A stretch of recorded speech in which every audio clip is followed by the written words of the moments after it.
Okay, so still moving on now with the 7.1 notes. Now we're talking about the sampling distribution of p hat. The p hat is the sample percentage. Whenever you see something with a little hat on it, you know it means the sample, not the actual. I'll get to that more with an example to make more sense. When the sample size is no more than 5% of the population, the sampling distribution is approximately normal with mean and standard, where this is this. I don't think you need to worry a lot about that. That's just the requirements. And here's more requirements.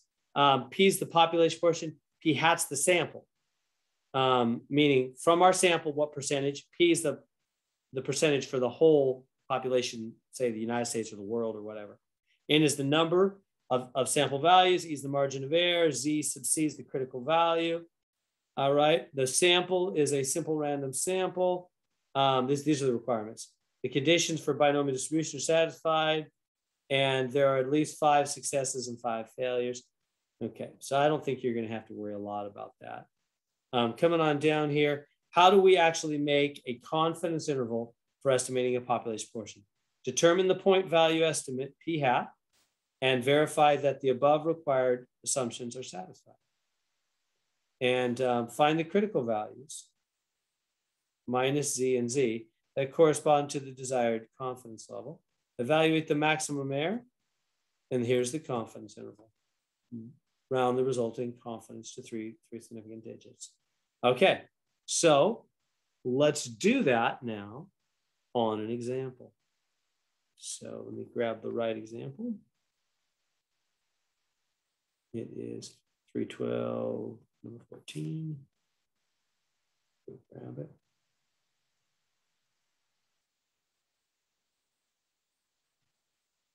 I lost in my documents here. I think it's right down here.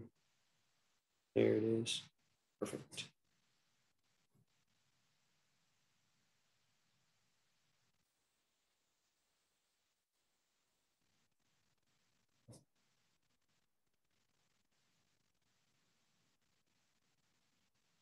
Bring it up here for us.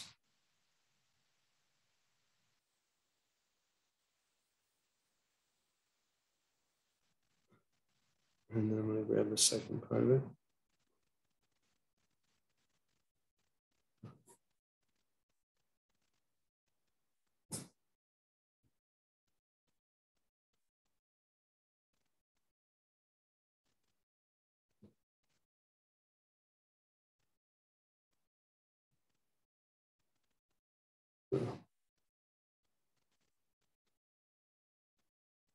Okay, so here's our question. So if you happen to have the book, you could look on the example, but it's right here for us. I guess there's no real point in that. So, okay, so here's the example we're going to do.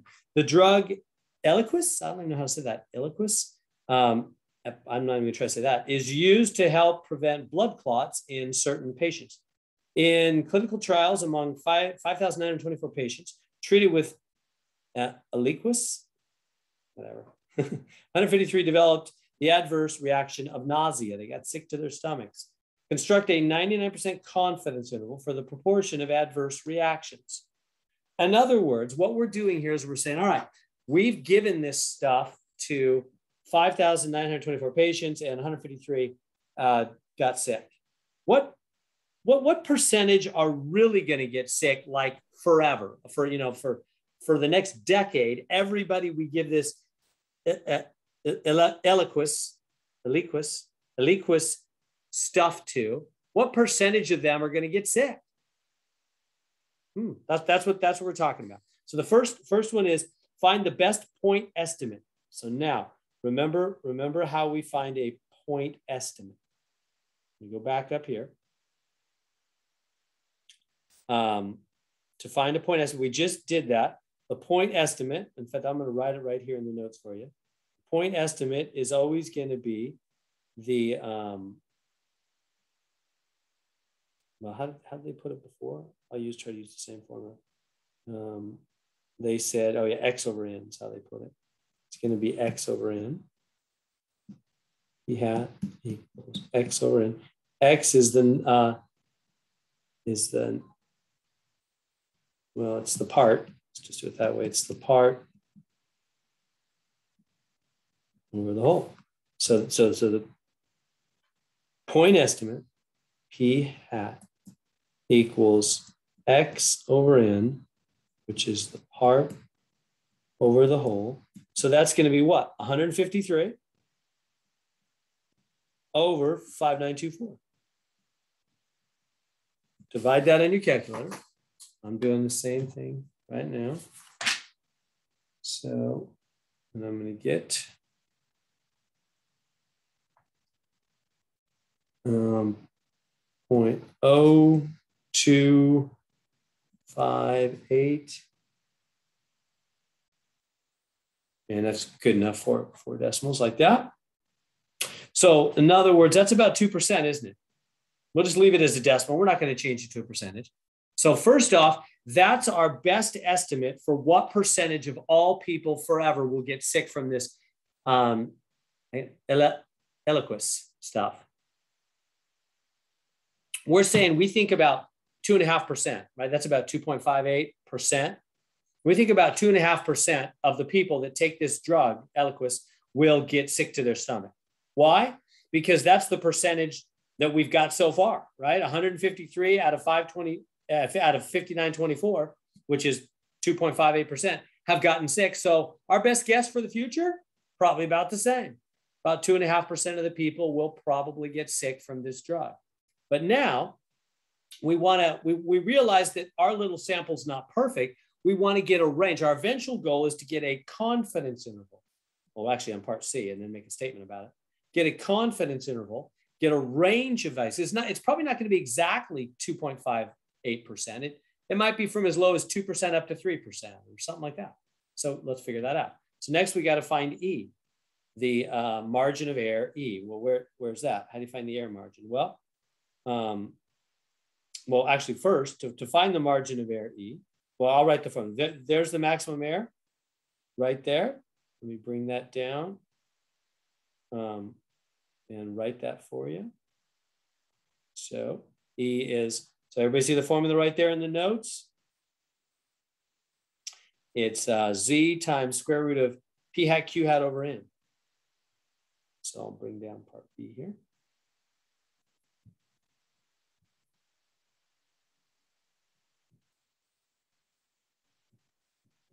I already forgot. What was that formula? Oh, there it is. Okay. Z square root of P hat Q hat over N. Z is the square root of P hat Q hat over N. All right. So that's what we gotta do. So they want us to figure out the margin of error E, getting that from the formula there. So how do we do that? First off, what is the Z? Well, Z. Would that be that same number we used previously? Yeah, right, exactly. Yeah, we're going to go to the table, exactly, and find the Z value for a 99% confidence interval. Yeah, that's right. So let's go there. I'll go to that table. And it's right there. Here's the table, and you look down here, and I'll blow it up down here for you. Here's, whoop, my pen moving, common critical values. So these are the Z values here, here, and here for these different confidence. So we're doing a 99% confidence interval. So we want this one, 2.575. Yeah. You guys used to, I don't know if you guys are used to that. Maybe you're not using, I guess this is first time you've done confidence intervals, huh? So yeah, they're right here for you. They're right here. Everybody know where I'm finding that? That's the lower right-hand corner of your Z chart of the positive Z values. Right? So right there, that way you don't have to mess with it up in the table. Just grab them right there. So the Z value I want, these are the Z values. I can just write the Z's here. These are the Z values over here for different confidence levels. So we want 2.575. So there it is, 2.575. So the Z for 99%, 2.575. Okay, now that's good. What's up with the P hat, the Q hat? Well, P hat, that's what we figured out right there. 0.0258. That was P hat that we did in the first step. That's why I wrote the formula. P hat is X over N for you. Part over whole. That is P hat. Remember, that hat thing, just that always means a sample. It means a number from your sample. So that's what that little triangle above it means. It's number from the sample. Okay, now what's Q hat? Well, in statistics, minus, sorry. Yeah, good, what? good. No, that's great. I just got used to answering my own questions. That's great. Yeah. Sorry, I know I talked too much. No, it's all good. I want more interaction. Thank you. Yeah, no, that's great. It's 1 minus, right? You're right. It's 1 minus P hat. Yeah, I don't know if you've seen that before. That'll come up again and again. Whenever they talk about P and Q, Q is always 1 minus P. You know what it's like? It's kind of like rain and not rain. If there's a 2% chance of rain today, then there's a 98% chance it won't rain. Or if there's a 0.02 chance of rain, there's a 0.98 chance it will not rain. So P hat and Q hat are the opposites of each other, is what they are. Again, if there's a 0.02 chance of rain today, then the chance it will not rain is going to be 0.98, right? 1 minus 0.02, 0.98. That's what P hat and Q hat are. They're the opposites of each other. That's why we do 1 minus. So if you take 1 minus 0.0258, then you get Q hat equals 0.9742. Yeah, just use your calculator. All right, so we got P hat, Q hat, and finally, what is N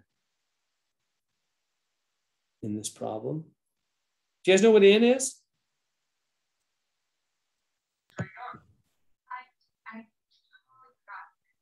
Anybody know N? Is it the 153? No, it's 5,924. Exactly.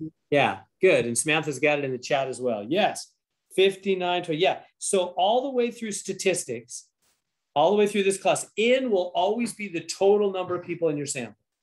And so in this one, that's 5924. Yeah. Just know that you're gonna be using N more and more and more in the next chapter and stuff. N will always be the total number of people in the sample. All right, we're ready to go. Let's plug everything in. So E is going to be the Z value, right here, first the Z, which is 2.575, and then the square root of P hat, Q hat. So that's going to be P hat, 0.0258, right? And then Q hat, 0.9742 over N, which is 5,924. Is that good so far? So there's everything plugged in. So now, how do you actually do that on your calculator? Let me write it out for you. So here it is on the TI 8384. You're going to need to type 2.575 and then times. And then you're going to have to hit the square root. Now, where's the square root? It's above the x squared, right? You literally hit the second button and the x squared, which has the root above it. I don't know if you've ever noticed, the x squared button has a root above it. So whenever you hit second and then a button, it does that function at the top of the button, the blue second ability of that button. It does the square root. And so you're doing the square root. It'll automatically put a parenthesis in there or a square root itself. And then you just go 0.0258 times 0.9742 and then divided by 5,924. And just hit enter. You don't need to close the parentheses or anything. Literally hit those buttons in that exact order. Okay, just let me this. And you will get the answer. I'm going to do it now too. So 5 times the square root 0.0258 times 9,742 5,924 equals. So I'm getting, and this is number 14 point. Yep. Good. So I got an answer. 0.0053, and I'll just say 04. It's probably enough accuracy there.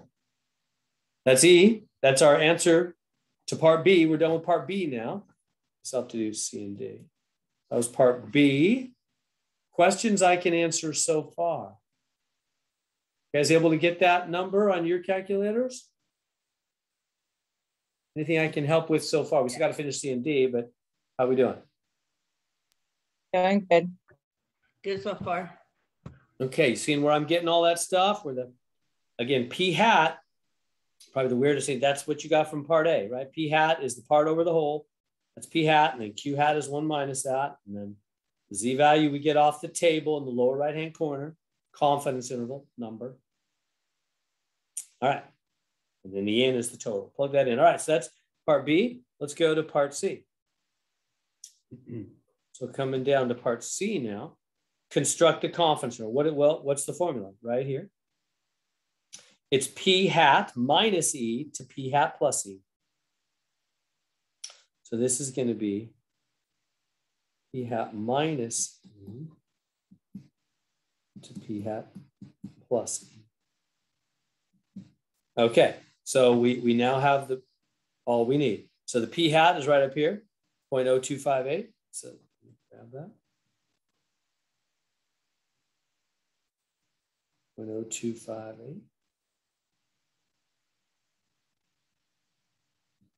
And then it's minus the E, minus 0.005304 and plus 0.005304, right? The air.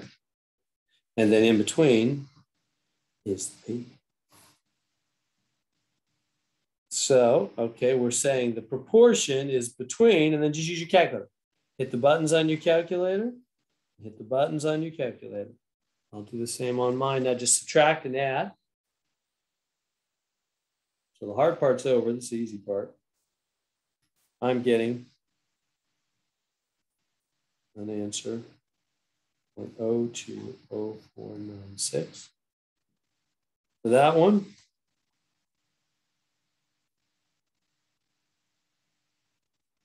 For the other one, I'm getting 0.031104.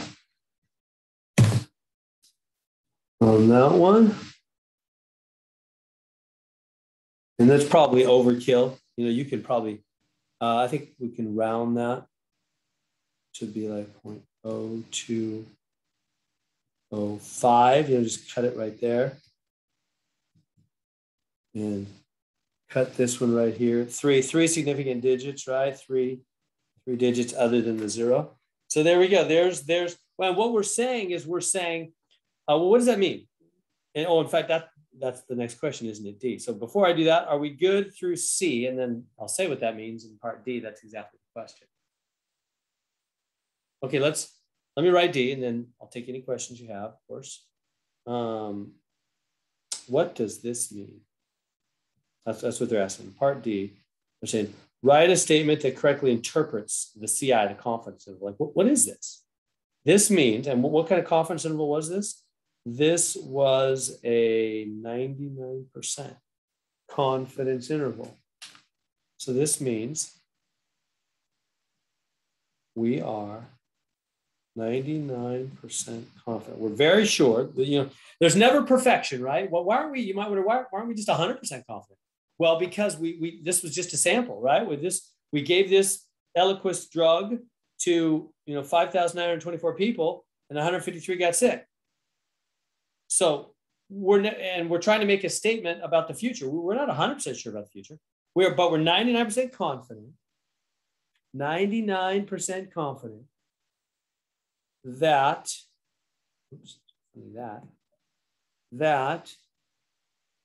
the true value, or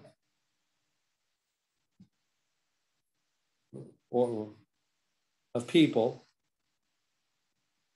the true, I don't know values, I don't like value, the true proportion of people that will get sick in the future. We're talking about in the future from this drug, whatever it was called, Eliquis, is between what? 0.0205 and 0.0311. That's what we're saying. We're saying we're 99% sure that as the future rolls on, in the next decade, everybody that we give Eliquis to, that we're going to find somewhere between 2% and 3%, basically, of the people, 2.05% and 3.11% of the people who take it are going to get sick. Now, in our sample, we sampled 5,924 people, and remember our point estimate, 2.5%, right? 2.58, 0.0258 was the proportion we got among that group that got sick. But we're not sure that's exactly what's going to happen in the future for everybody. But so we formed a confidence interval, and we became 99% confident that in the future, the eventual percentage will be between 2% and 3%, basically 2.05 to 3.11. That's what we're saying. That's what a confidence interval is. You're stating a confidence about what's going to happen, what the truth of this drug really is for everybody that'll ever take it. That's what statistics is all about, trying to figure out the actual truth from a sample. So we form a confidence interval. There we go. Questions on that? How can I help with that? What steps can I clarify? You want me to leave this on? You need a picture or screenshot or anything? Let me know. You need me to hold it somewhere?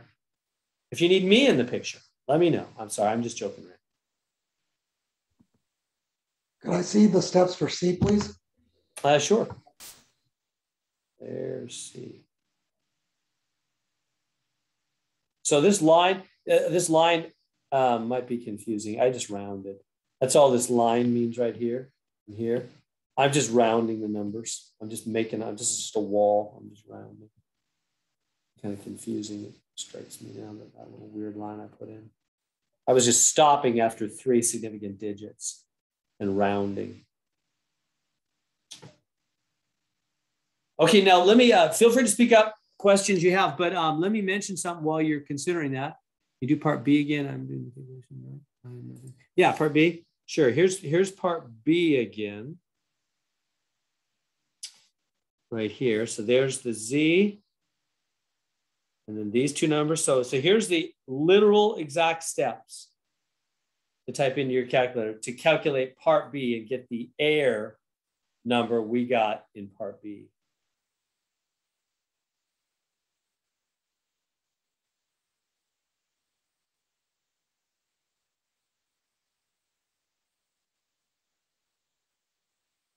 Okay, now, here's what I want to help you with. You're going to be taking an exam next Wednesday. And so what can happen is you can get all these formulas confused. You can kind of look at this and go, no, wait a minute, didn't we do a confidence interval formula like last time? And then this is a different confidence interval formula? How am I going to know which one's which one? That's a great question. That's exactly, I'm going to show you right now, but let me just say first off, that's exactly the kind of thing you want to ask yourself as you prepare for an exam, and why you want to review, and why getting ready for an exam is more than just doing homework. Homework is part of it. But in the end, on the exam, the homework's all mixed up, right? And so you got to be able to recognize things out of context. Whereas when you're doing homework, when you're doing like this section 7.1, you're going to do the same kind of problem 4 or 5 times in a row. So yeah, you got it. It's kind of you don't need to think about it anymore. But on the exam, you're going to have one of this type, then one of that type, and back and forth. And so you've got to, it takes more practice. You got to kind of think about how one thing differs from the other. That's why the review that Ms. Lee provides for you is helpful and important to do in order to prepare for an exam. Okay, now let me address the question. Didn't we do a confidence interval formula like last time? Yes, you're right, we did. Well, how am I going to recognize one from the other? Great question. This one is a confidence. This is a confidence interval formula. Let me highlight it right here. Let me circle it. Confidence interval, population proportion. In other words, a percentage or a proportion. The one we, so this is the formula right here for a proportion. The other one that we did last time, in fact, I could probably grab that real quick. Yeah, let me just grab it. I think it'll be helpful for you. Let me go back here. 7.2.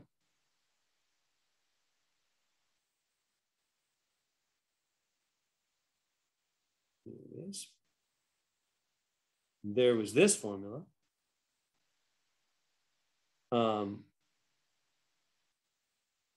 There it is. I'll bring it over and point out what I'm talking about. This formula, we don't have it yet. From last time, there we go. So this formula was from last time. This is 7.2. And you think, well, there's, it's confidence interval. Yeah. For what? Mean. Meaning an average. That's the difference. So in other words, when you read a question, like look at this question, blah, blah, blah, blah, blah, 98% confidence interval, blah, blah, for what? Mean, average cholesterol. Then you go, oh, I need to follow the steps, and use this for my air and this right here for the one that says for mean. Whereas this formula here, this right here is 7.1.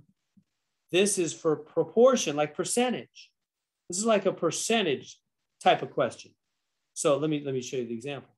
Right here. Here's the question again, right? They're saying the proportion. Notice they never say mean here. Never says mean. You see that? Instead, it says proportion, percentage, in other words. We're trying to figure out the percentage of people that get sick from this drug, right? That's a percentage, not an average. They could have asked us, what's the average number of days they're sick when they take this? Is it 2 days, 3 days? How long is it? Well, then that would have been a mean, an average problem. And so we would have used the formula here from 7.2, which is about mean.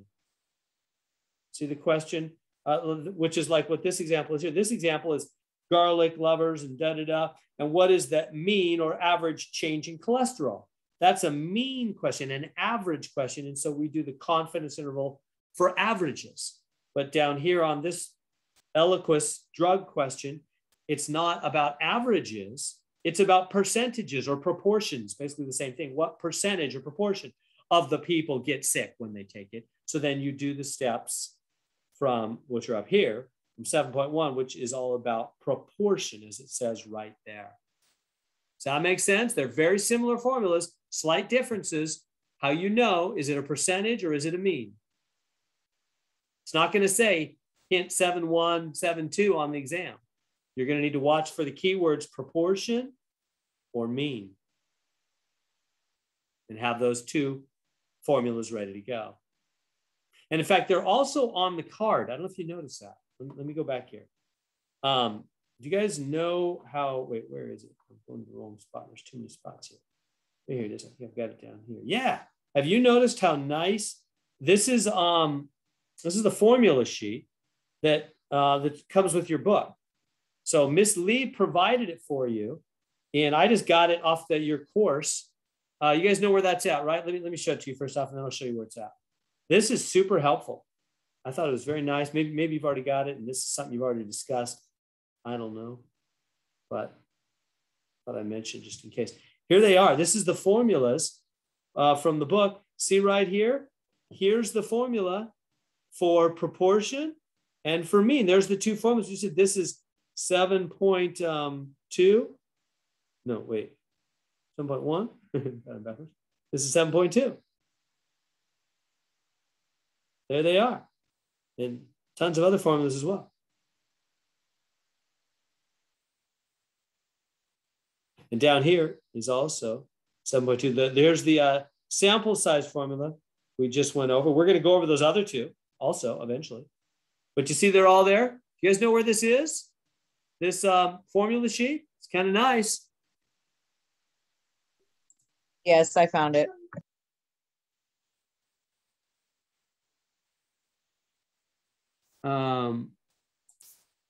Yeah, I'll show in case you're not clear.